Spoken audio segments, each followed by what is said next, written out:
Hello, what's going on, guys? My name is Cryptoscope, and today I'm bringing you guys an album review. Probably, maybe you didn't expect it, but I'm gonna do this because there isn't really a review of this on YouTube, or at least I haven't found it, of My Chemical Romance's first album, I Brought You My Bullets, You Brought Me Your Love. Now, as you can see, I don't have a copy of it because Eyeball Records, the label they were in 2002 when they released this, died. So finding a physical copy of the record is almost like finding a diamond. It costs around $2,000 or so in Amazon I saw, so great. Also there's this reflector that I have now. I don't know, to give a bit more of light, because I've seen that the overall light in my room isn't enough. Anyway, so yeah, I'm gonna review it track by track, and yeah, I won't do an unboxing of this again because I don't have the box, the jewel case. Anyway, so it starts off with a little introduction track. It is a concept album, so there's that.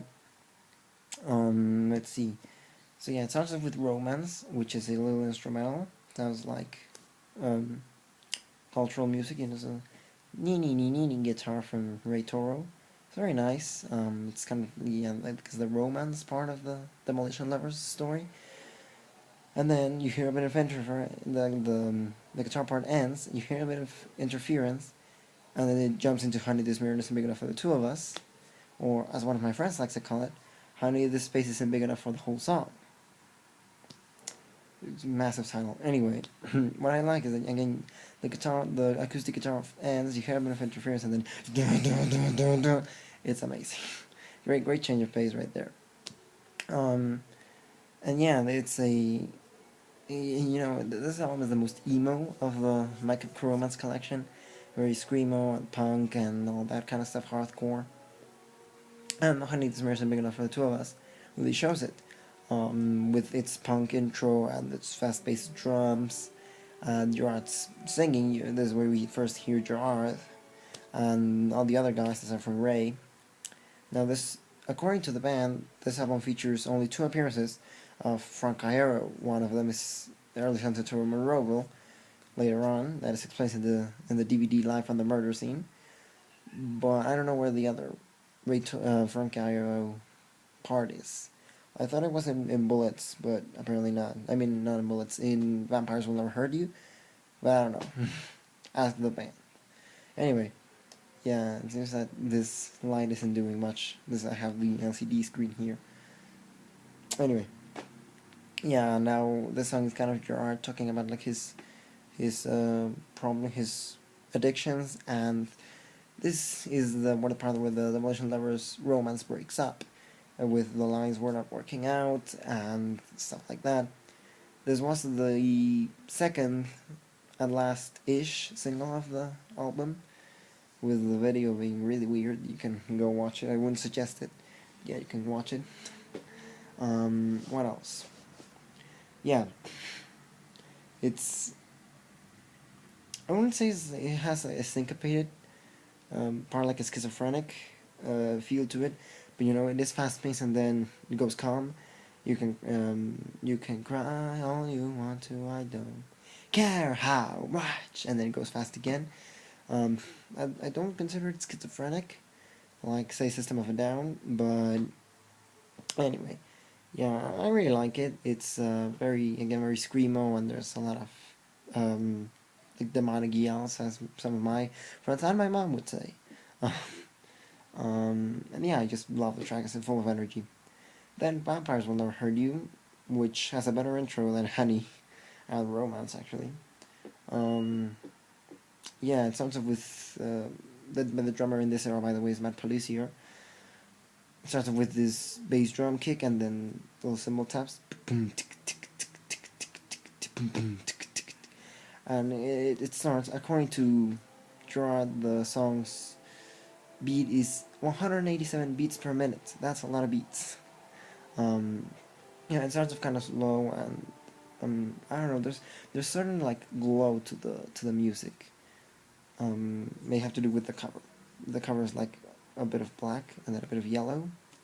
Anyway, yeah, it's a bit very calm, and Gerard's vocals kind of just swift through, and the beat changes, and they get a bit more nervous, and then it comes with the big scream, which I love. You put this back in my heart, and then the song explodes, which I freaking love. Yeah, then again it stops being kind of slow. It adds tempo. It goes a bit faster. And at the end, things just start breaking apart. I hear "Come on," and it has this kind of bounce to it. Can you stake my heart? This is a metaphor for like vampires being like society and politics and all that kind of stuff. Anyway, yeah. Dude, hold on. I'm gonna turn off this light because it doesn't do anything.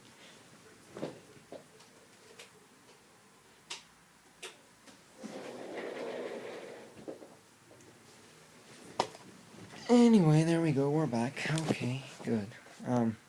So as I was saying, there we go. That's better. I think. I don't know. You tell me how this looks. Anyway, back with this jacket as well. Anyway, yeah, as things start to break apart. The video is great. This was the first single, by the way, from the band. The cover really isn't like My Chemical Romance. But if you search "Vampires Will Never Hurt You" in a single cover, very weird. doesn't look like My Chemical Romance. Anyway, this came with Skylights and Turnstiles and a demo of Cubicles in the single, which are songs from the album as well. And yeah, things start to break apart. I've already said this a million times.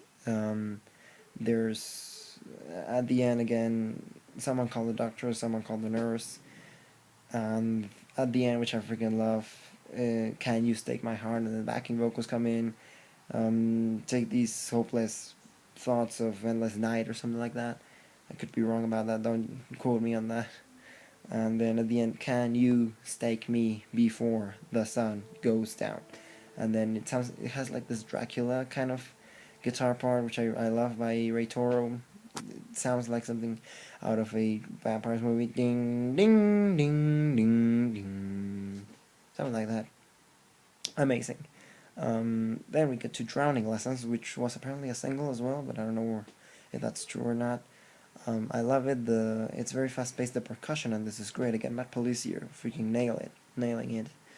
And yeah, it's great talking about a wedding. Without a sound, I put her down as rice grains and flowers fell at your feet, stuff like that. And I love the Gerard's fluctuation in the vocals, and the rhythm as well. Again, like, it changes out of pace.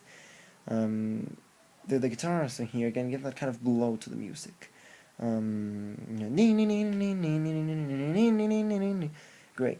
I know I'm not making great impressions, but anyway, not a guitar, okay. Then the rhythm changes, and it's a bit slower, and it says "We can wash down this engagement ring," and the scream here, well, the vocal fluctuation here with Poison, a kerosene. It's great. Yeah, it ends, and it's kind of a ride. It takes you for a ride, almost. I was gonna sneeze. I think I still may. Excuse me. Yeah, it's winter. Anyway, yeah. And at the end, again, the ride kind of stops, but then it's more. It gets kind of an encore with a bit of a darker tone to the guitar, and it fades away into the distance, which is great. Sounds beautiful. Then "Our Lady of Sorrows," which is one of the funniest tracks on the album. I think one of the funniest tracks my Chemical ever recorded. I love it, and it starts off very heavy and trying to be really like tough, and yeah, it's just a lot of fun. "We could be perfect one last night," freaking awesome. And then the chorus, there's a lot of swearing in this. "Take my effing no, stand up effing tall. Take my effing hand and never be afraid again. We've only got one chance to put this on it." I think it's great. Great stuff. It's talking about friendship and all that kind of stuff, which is awesome. And at the end, in a big scream, "Just because my hands are around your throat," which I freaking love. Then Headphones for Halos comes in, which was the third single, and really the last one before the Three Cheers era. This song is talking about helping people not commit suicide, which is a great. Gerard has said this is the most important song on the album, which is I think having to do with the actual thing of suicide, not about the story, because at this point I've lost the story of the Demolition Lovers. It's lost. I don't know where it is. Anyway, because again they break up, and Drowning Lessons talks about a wedding, then Our Lady of Sorrows about friends. I don't know, it's weird. Anyway, yeah, Headphones for Halos. It starts off very kind of like proggy and glam and art with this intro, and great drum fills by Matt Police here. And then, once it, again, kind of like Drowning Lessons, it ends, and then picks up speed again with the guitar, and then you're on the scream, wah! And it gets a very kind of like pop punk, and it has a very great feel, and the chorus, think happy thoughts again, preventing people from committing suicide. Sorry if I'm talking too fast. I'm trying to doing this as fast as I can, even though YouTube has changed. I'm sure you probably all know this, and I will just bore you even more. This freaking light. Anyway. I love how the background looks red. Then, yeah, we get Skylines and Turnstiles, which was the first song Malcolm recorded in the whole Actic demos with Matt Policier's Attic. Yeah, talking about the Twin Towers falling 9/11. It's great, you're not. It's funny because the first lyric from the first song is "You're not in this alone," and apparently the last song and the last lyric, which is "F the whole wild world" or FTWWW from the Danger Days era, the last lyric from that is "I'm so effing alone," which is funny because the Malcolm starts with "You're not in this alone" and it ends with "I'm so effing alone." It's funny. Fake Your Death. Apparently Matt Policier is credited on that, so I think that's from this era. I don't know, it's all weird. We've all listened to Fake Your Death. We've all felt the pain. Anyway, yeah, then we have Skylines and Turnstiles, and I love the chorus. This broken city sky, like mutate on my skin, stolen from my eyes. Hello, angel. Tell me where are you? Tell me where we go from here. Tell me we go from here. I love it, and it's filled with such emotion. I just love it, and for me, it is more an emotional track, a sentimental cut, and I just love it that way. I think it's beautiful. Then, again, it ends with the drums, and then we get I think the most sentimental track, Early Sunsets of Roman Rebel, which again features Rakai Arrow. It starts a very mellow, almost like the early Genesis days. And Gerard's kind of backed vocals. It's on the early sunsets. And then the song starts to pick up, and then Gerard's vocals come closer to you, and then the male section comes in, and it's just a blast of sentiment. I love it, and sometimes this song makes me cry. It's really emotional for me. With Gerard just singing, but does anyone notice? But does anyone care?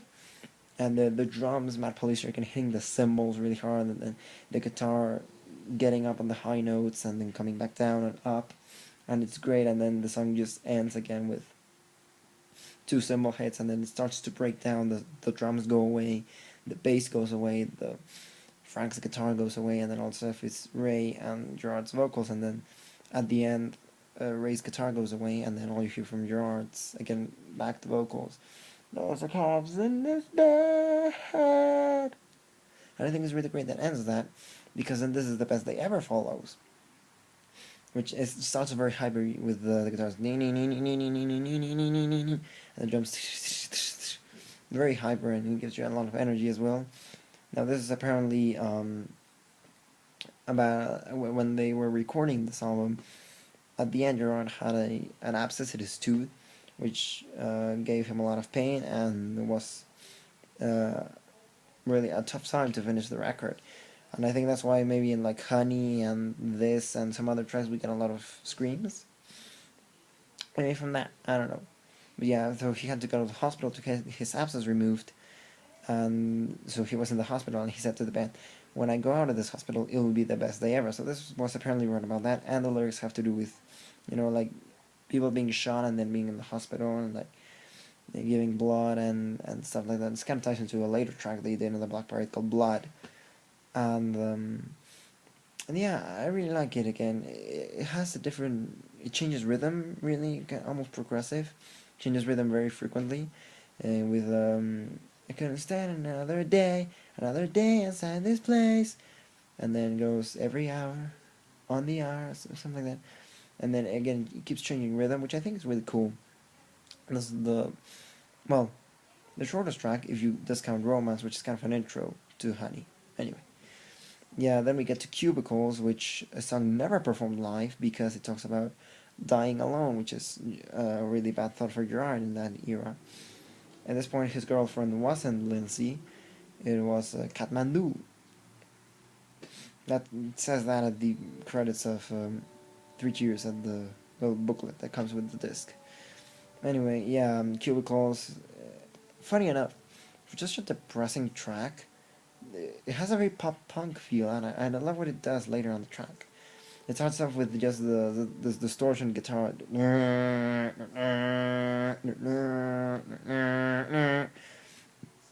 it's great. And the drums kick in, and it's a bit of it's kind of off tempo. The drums, it's a bit of tempo. No, you hear it and say that's not quite right, but it feels good. It's right. It's weird, and then Gerard's vocals come in, and again it all feels kind of off tempo, but then the drums, kind of again just like in Vampires Will Never Hurt You, they take up the rhythm, and then the song starts going from there. And then the chorus, I guess, you don't work here anymore. It's just a thing. Again, it goes along, and you're like, okay, this is very depressing. My Chemical Romance. And then again, it kind of breaks down, and then again the drums start building. I know you don't work here anymore, and then it starts building, and then what I really like that the guitar does is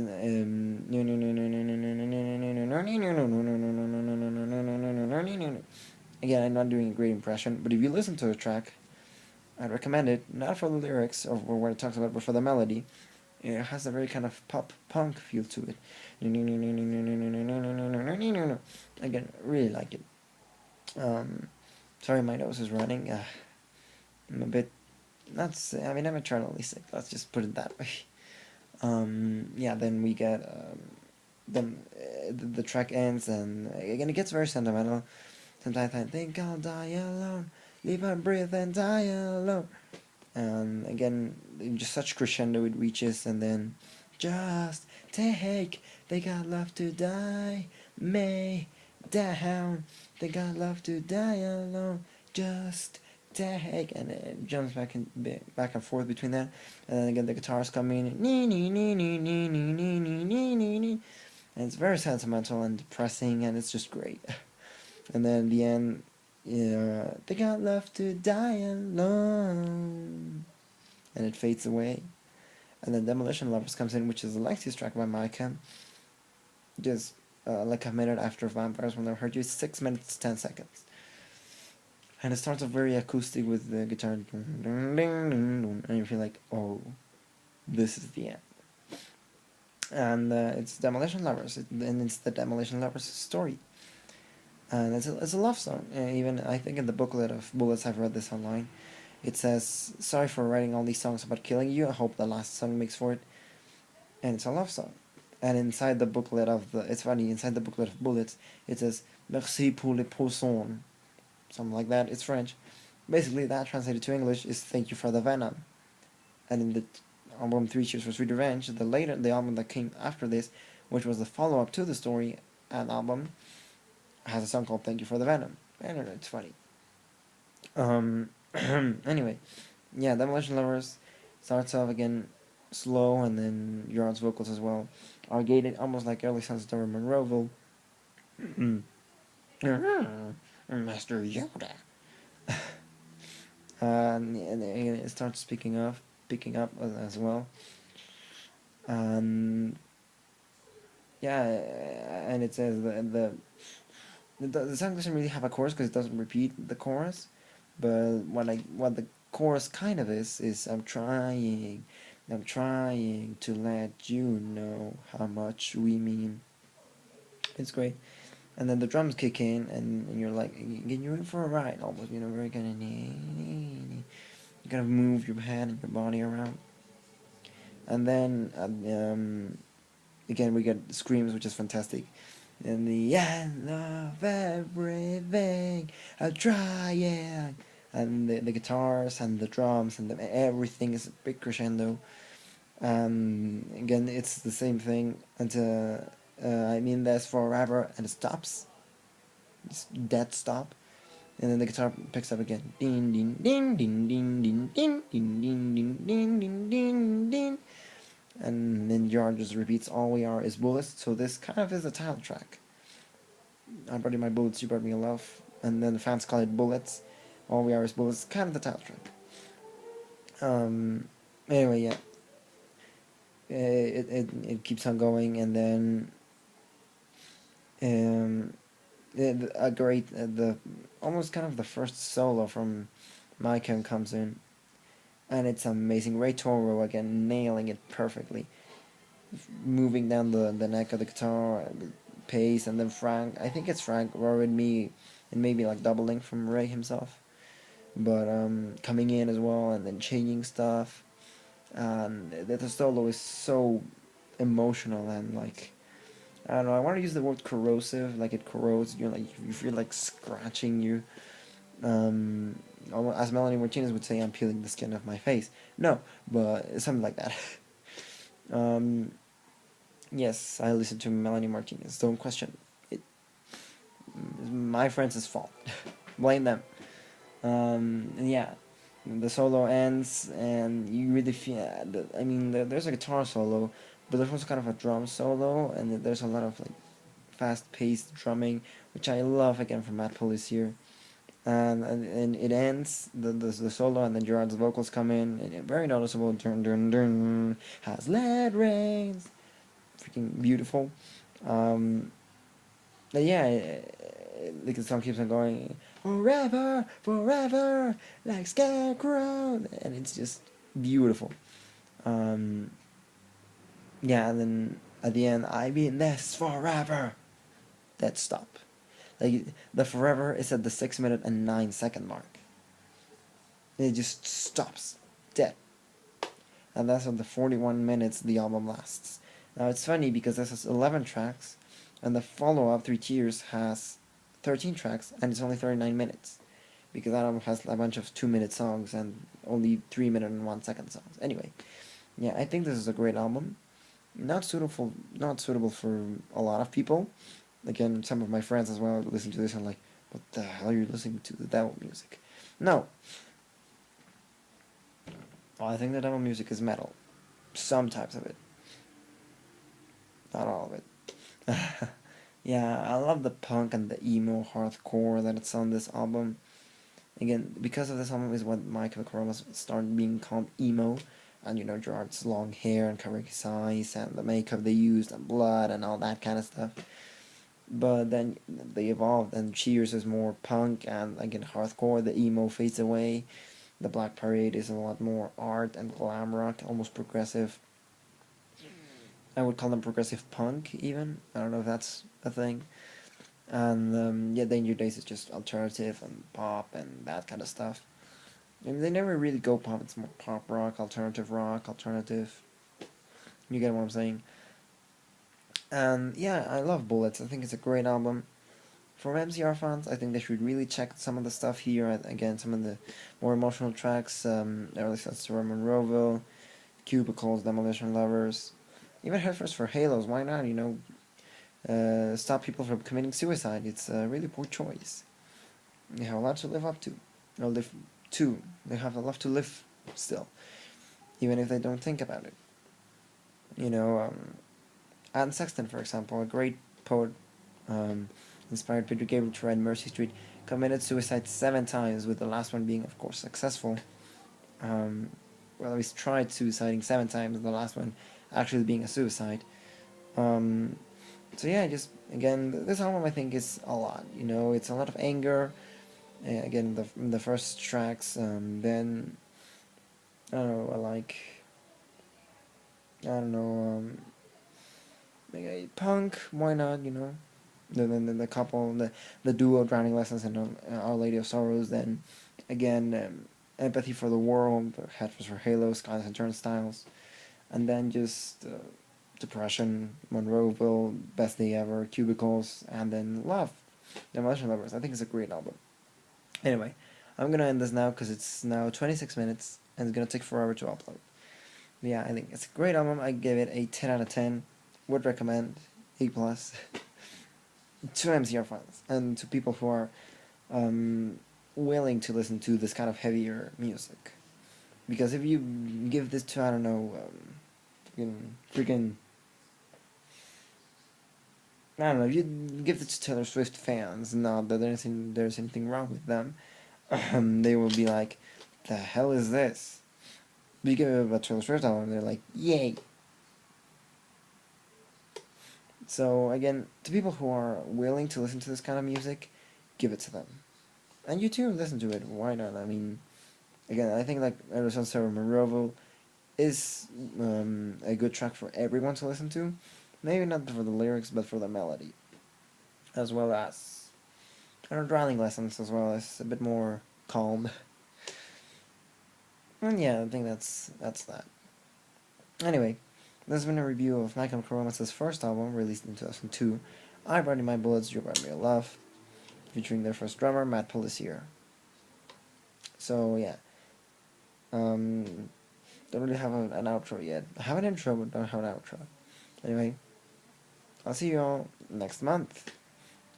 Don't forget to like, comment, bell as well, subscribe, favorite, share, whatever, all those things that you must do: like, comment, share, subscribe, bell, everything.